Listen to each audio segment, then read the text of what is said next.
This episode of The Edge is brought to you by Audible.com, offering more than 180,000 titles for smartphone, tablet, and desktop. To get a free audiobook of your choice and help Trek.fm at the same time, visit audibletrial.com/trekfm. And also by Enterprise in Space, an international program of the nonprofit National Space Society. Find out how you can help science and education and become a virtual crew member aboard the NSS Enterprise Orbiter by visiting enterpriseinspace.org. And if you want to join the conversation and share your thoughts on this episode, join the Babel Conference, our listeners group on Facebook. Just type BABEL into the Facebook search field. We look forward to seeing you there. You're listening to Trek FM. What have you done out there on the edge of Federation space?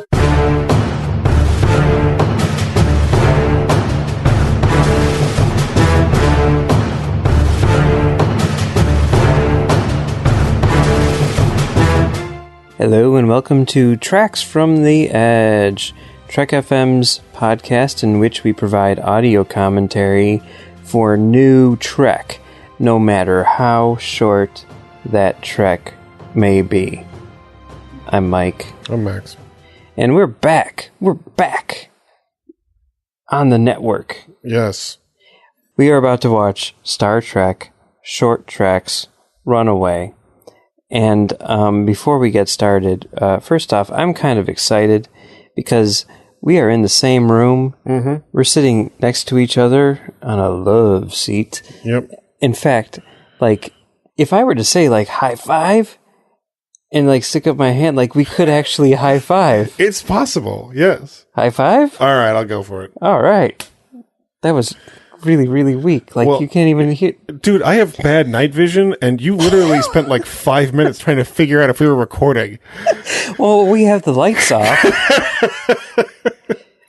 As you do. I'm wearing my glasses, and I cannot see much. Oh, I can see a lot better now that there's a bar on the screen. Yeah, it's dark, but, Yeah. you know, whatever. We're going to be watching some Star Trek. Star Trek Runaways. Yes. Yeah. And it's kind of exciting because even though we've known each other and, you know, talked about Star Trek since right before Enterprise started, so like 17 years, 18 years, something like that. Yeah. I'm 99.9% positive that this is the first time we have ever experienced new Trek together. Yeah, it's possible. Yeah, that could be true. Yeah. Yeah. So, I mean, that was kind of exciting. It was a very interesting experience. Not really. It was pretty much just like watching an episode of television, but like, Yep. like maybe like a third of the length. It's like watching a short trek. Yeah. But I was really like nervous about it going into it because I was like, I hope he doesn't do anything which influences my opinion of it.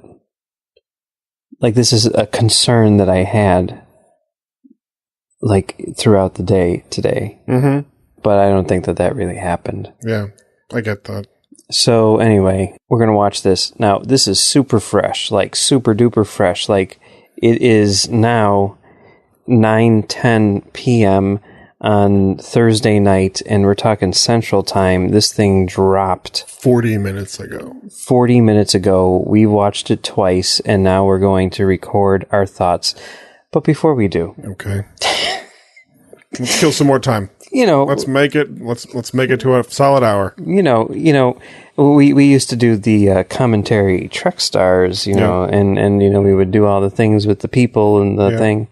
And we should just probably point out a couple new additions to the Star Trek franchise with this particular short trek. Mm-hmm. I heard that X-Men guy is going to be doing a show. Yeah, Patrick Stewart. I'm excited about that. Yeah, that sounds interesting. he's doing a show. It'd be cool to see how he handles being in the Star Trek universe. Yeah, after It's being pretty in weird. the X-Men universe, it's kind of cool that he's in like 2 franchises, or he will be. Yeah. But right now, speaking of another person who's worked in comic book franchises, this episode was directed by Maja Vervio. Mm-hmm. Let's lean into that mispronunciation. She is a television director who has worked on things like Gotham and Person of Interest and Prison Break and a lot of other stuff. So that's kind of cool. The episode is written by two people, Alex Kurtzman, who of course is the co-creator of Discovery and now the showrunner of Discovery, and also wrote Star Trek 09 and Star Trek Into Darkness.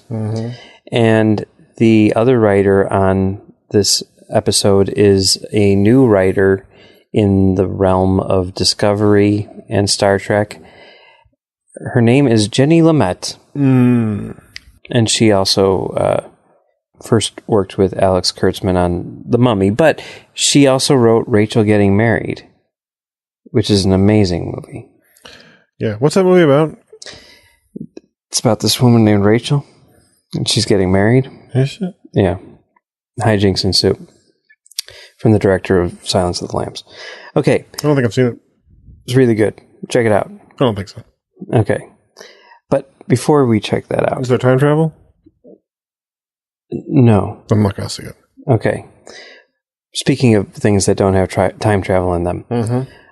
Star Trek. Short Treks. Runaway. Yeah. Let's watch this thing. Let's do it. Okay. There is no CBS All Access logo on this at the front. What's up with that? So... Guys. Don't they understand sync points? What's going on? But it doesn't matter because nowhere else in the world is this available. So you know what? Yep, right. Except for Canada. Go Canada, who got it half an hour before we did. So Canada. Yep. We're going to start this up at 0000 on the counter. And we will give a countdown and press play in 3, 2, 1, start. Whoa, and there's audio. That was my bad. Okay. There's no more audio now. Star Trek, Short Treks, Runaway. Well, we had the visuals off for too long. Yeah, I know. Straight up blinded. I got that high dynamic range on the TV, and it's like, geez. You know what it's like? It's like that scene when, like, right after Yoda's like, no, there is another, and then they cut to, the X-Wing flying outside. That always blinds me. Anyway. Okay. Yeah, and the audio, unexpected, kind of.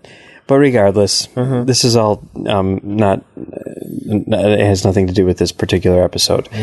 Okay. I thought it was weird how long they left the show in darkness before the episode started. I thought that was a strange choice. Yeah. I mean, they blind the audience like that. Yeah. What are you going to do?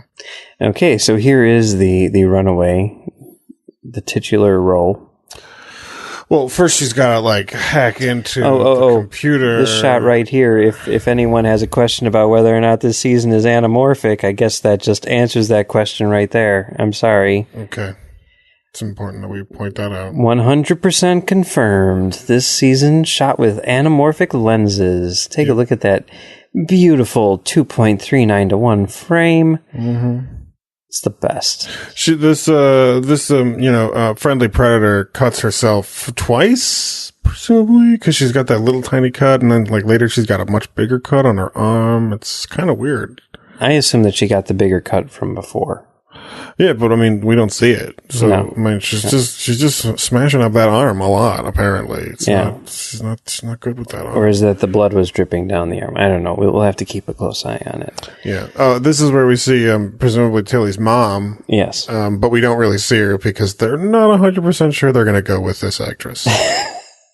No, who knows what the deal is, but I love. Yeah, I'm sure it's a different thing. I love this scene. Tilly is great, isn't she? Oh, Tilly was best. Early on, right at the beginning. I was like, she's my favorite character on the show so far, and now everyone else is on board, and I'm like, yeah, welcome to the party, pals. Die Hard. I love the scene where the replicator is like, you're making bad life choices, and she gives it that evil eye. Because that's me every day at work when I get a Pib Zero in the morning from the vending machine. The vending machine gives you attitude? Pretty much, yeah. Okay. But yeah, it's like everything that happens in this, every choice that Tilly makes just reinforces the fact that she's the best. And Mary Wiseman is an extremely good comedic actor. Yeah. Yeah.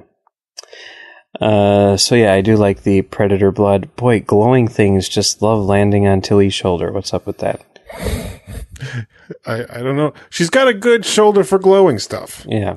Yeah. You know, if you got a glowing thing, put it on her shoulder, it's gonna really pop visually. Yeah. So we've watched this twice now. Why did they lean into the predator thing? Well, I don't know, but it's fine, right? Okay, all right. I think it's weird. I don't exactly know what's going on with this this replicator malfunction thing. Well, she hacks into like technology. Like she's a super hacker. She's using it like as a distraction technique. Although I'm not sure why she needed to. Maybe because she kept running around the room. Like, oh, I'm going to run over there now, and I'm going to run over there now. Like, hey, you're invisible. Just stand there. Yeah. Get it together, guys. And this character is cool, too. I mean, part of it, I think, is really just the dialogue is so good. Yeah. It's good dialogue. It's interesting. This is now there is now a character in Star Trek canon named Poe, which means that both of my cats now have Star Trek character counterparts. It's cool that they named a character after your cat. Yeah, I mean, I named a cat after a character, and they named a character after my cat. So it's a good circle.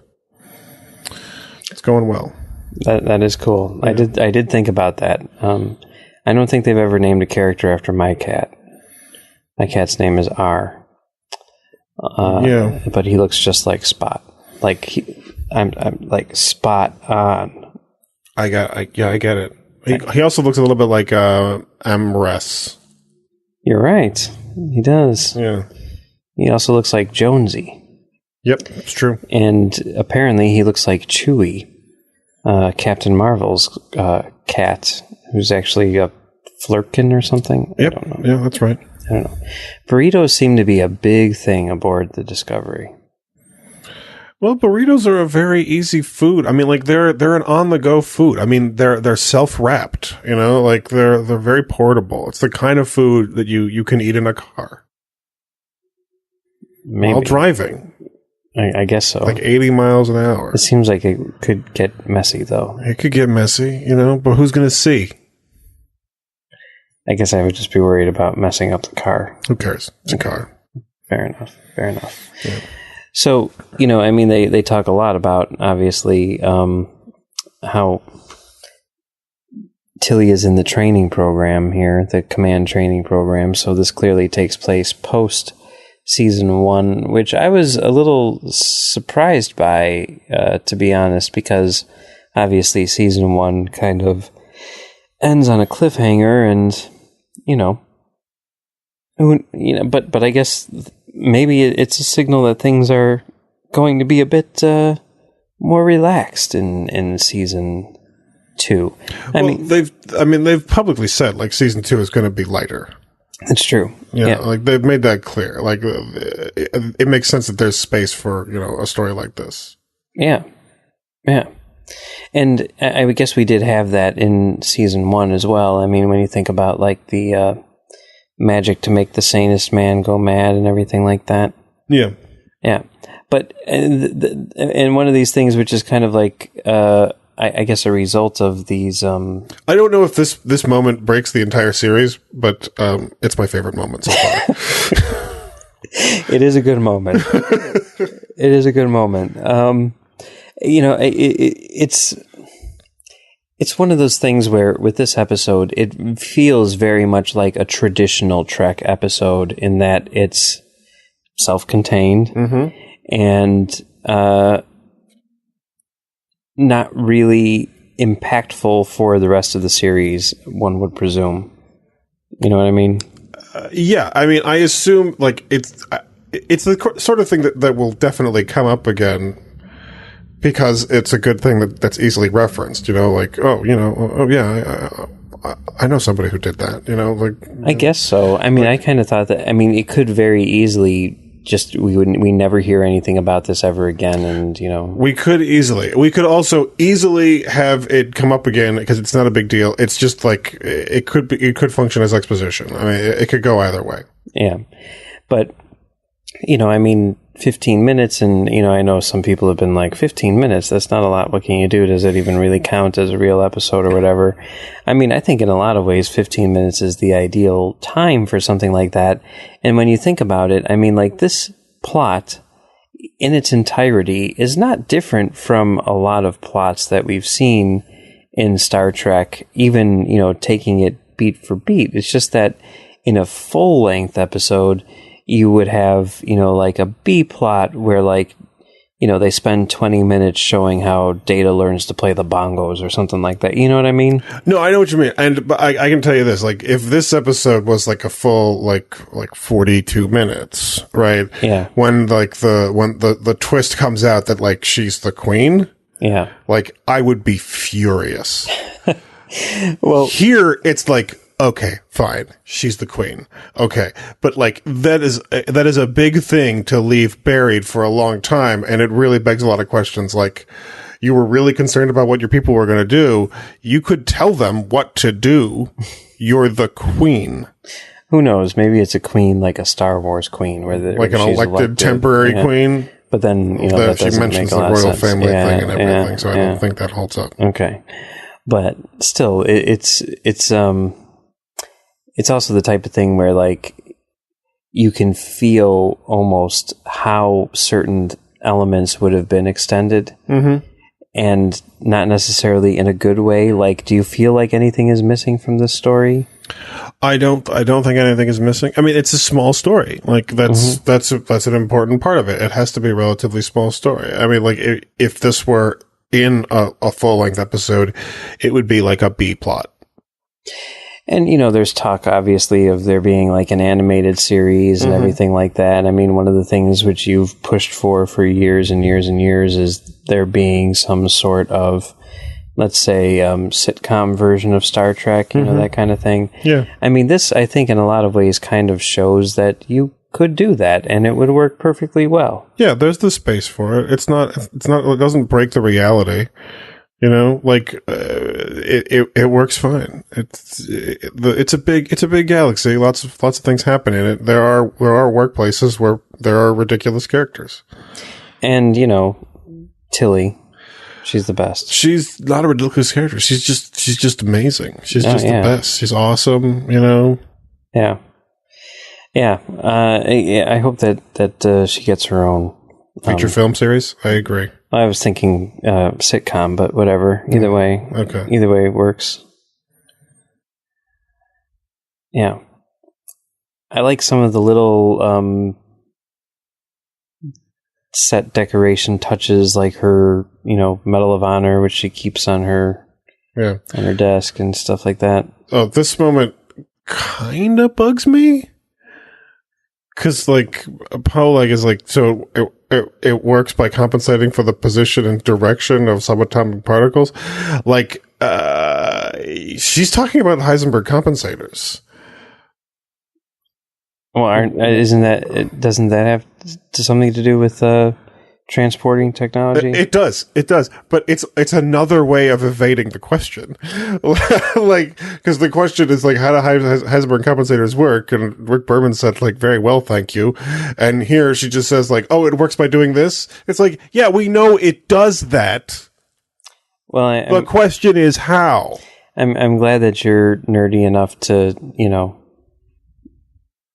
think about how Heisenberg compensators work, because they don't make sense. They're impossible. It compensates for me not giving it one thought. Okay. Yeah. All right. Yeah. You can evade the question, and you can not evade the question, but don't evade the question two different ways. Maybe she didn't have a cut on her arm, because, like, looking at it now, I mean, that seems to be just, like, those things look like cuts, but they're not cuts. That's just, like, her arm. No, Tilly used one of those, cellular regeneration machines to, like, seal up a gigantic gash in her arm. Okay. All right. It made gross, like, sounds when she was doing it. Really, really gross sounds. Okay. All right. I wonder where exactly this fits into the continuity. I'm sure it's going to be one of those things where it's like, I don't know. Doesn't matter. Which will infuriate fans because fans will be like, I need to know where to put it into my chronological rewatch.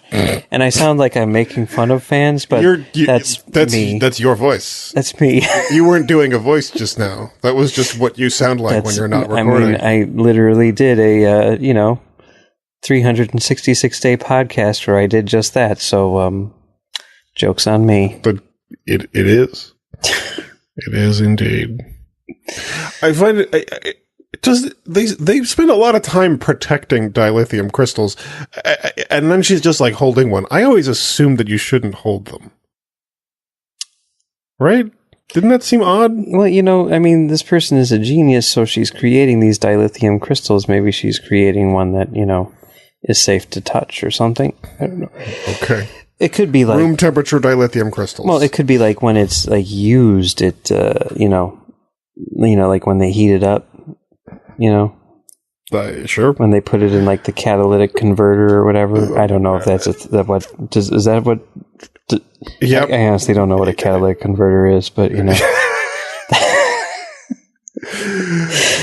catalytic, it's part of the exhaust process. Don't worry about it. Don't worry about it. You wouldn't have a catalytic converter unless, they make a thing in Star Trek 6. Maybe there's a kind of analogous technology in warp technology. So it's, maybe, ionized gas, that's a thing. Some interesting credits here. Akiva Goldsman's still an executive producer. Mm-hmm. And did we not see, no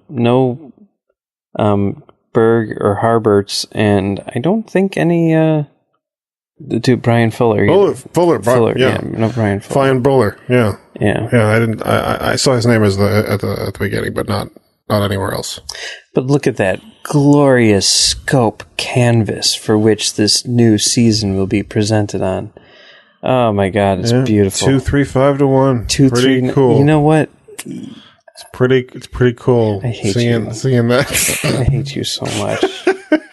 I'm sorry, I bumped the microphone with my face. That's okay. All right. Well, that's about it for this episode of Star Trek Short Treks Runaway. It's so short, we're done already. Yep. As always, you can find us here on the network. Yeah. Check out Trek.fm. Mm-hmm. Check out @TrekFM on Twitter. You can find me on Twitter at Mumbles3K. You can find you on Twitter at Max Hegel. That sounds right. You can also find us doing our own podcast called Film Damage over on filmdamagepod.com, where we talk about film projection and occasionally Star Trek. And Star Wars. And by occasionally, I mean pretty much every episode. Most of the time, recently. Constantly. Yeah. If you want to hear Max, what's your name?